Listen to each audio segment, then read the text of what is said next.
And fixing the basics has to start from somewhere. And where am I heading with this? It has to start from the legislation that comes from the House. Because when we talk about additional levies, it becomes an act of Parliament, which then is implemented. And everything else that we talk about today, whether it is being levied on that road, whether it is taxation on fuel, whether it is additional on farm inputs, everything falls on the floor of the House. You as Member of Parliament, these are issues that have been brought to you by the executive or by the agencies that bring these proposals to you. And one would expect that when you want to talk about value addition in farming, where you have been elected as well as a representative for tea farmers, right? You ought to have seen that and raised that on the floor of the House. When we talk about employment and industrialization being a thing in the country, again, you go back to the legislature in the House. And with that today, as we speak here, even Kenyans who are listening are asking, what is the legislation that you have brought in the House to address and fix these issues? Because we will throw shade at the executive for pushing what it is they're pushing. But from a member of Parliament who's concerned about farmers, you ought to have pushed something. You ought to have said no. You ought to have even raised these concerns with the people you represent who are farmers. Two things that I would want to bring to your attention and to the attention of the listeners is that, one, as you say, the budget making process, and there's a space also, there's a place for executive in the development of the country. That is why the executive owns the manifesto. Mm-hmm. And that is why the budget making process starts with the executive and comes to Parliament. Mm-hmm. So if the idea and the manifesto of a certain regime is to move this way, it becomes very difficult to stop it at Parliament. Because what you would look at in Parliament is the legality of the expenditure. But if the only thing you can do if you disagree with the request of the budget is to take it back to executive for them to improve, and you give proposals for them to be improved on and be brought back, right? Having said that, I'll tell you that for instance, in the last 2 years, because I am an expert in farming, in agriculture, and mainly in tea farming, for instance. Thrice we have made, and most of the legislation that actually legislation, most of the legislation happens at the committee level. Mm-hmm.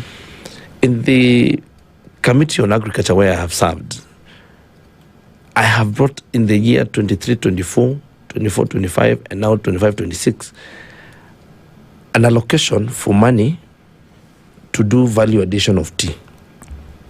What that would mean is, and tea is a serious agricultural product and commodity in this country. For your information, tea was number 2 in foreign exchange earnings last year at 27%. It was only second to diaspora remittances in Kenya. So, which tells you something very interesting, that between diaspora remittances and tea, those two contributed 57% of all the foreign exchange that we earned last year. Mm-hmm. So when you have an industry that earns you 27% of your foreign exchange, and we are saying that of the 215 billion that was earned last year, that when you do value addition, you could increase this 100% mm-hmm. and come to probably and get value, add value to that tea to about half a trillion Kenya shillings.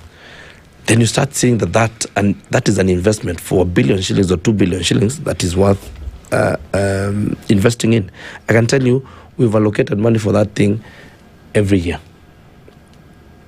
But somehow when the budget leaves Parliament, it doesn't get to be allocated.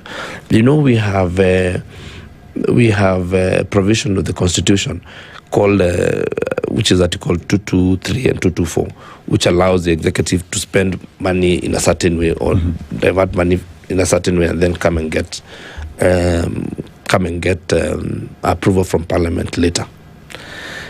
Then you also need to notice something else, that in Parliament, the leadership is also very powerful.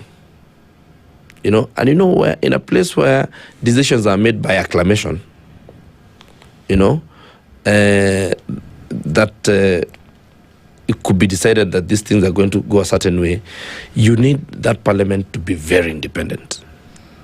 If there is no independence of that Parliament, and you know, I think we need to relook at how our three organs of government correlate, and this thing called separation of power is more elusive than it sounds, because if the majority leader of Parliament in the current setup, you know, we went to elections, and you find the coalition, the Speaker of National Assembly, the majority leader, now the minority leader, the entire House leadership is in bed with the executive, right? So you could disagree with something and decide to vote a certain way, but the question has been put, and if the Speaker says the ayes have it, then that becomes the end of it. So what we must relook is the independence of this, especially the independence of Parliament. It is very important for Parliament to be completely independent. I find that courts try, the way our Constitution has made it is impossible for Parliament to be completely independent? It becomes very difficult. Why? Because I've just told you, for the obvious reasons that I've told you. I mean, who is the Speaker of the National Assembly, and where was he during the elections? Okay, so you're saying that Parliament is captured? There's a parliamentary capture.